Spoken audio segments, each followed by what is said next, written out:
কিয়ামতের ঠিক আগে দাজ্জাল নামে এক মহাশক্তির প্রতারকের আগমন ঘটবে।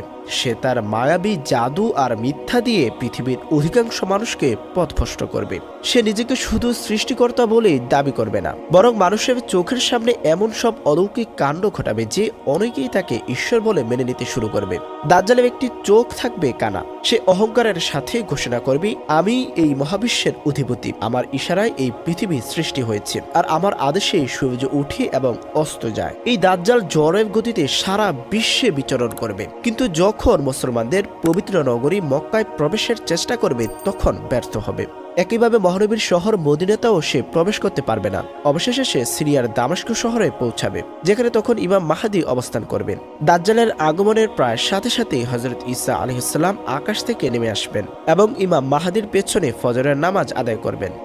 আর তখনই ঘটবে সেই মাহেন্দ্রক্ষণ। হযরত ঈসা আলাইহিস সালামের সাথে দাজ্জালের সাক্ষাৎ হবে। তখন দাজ্জাল তাকে দেখে ভয়ে কাঁপতে শুরু করবে।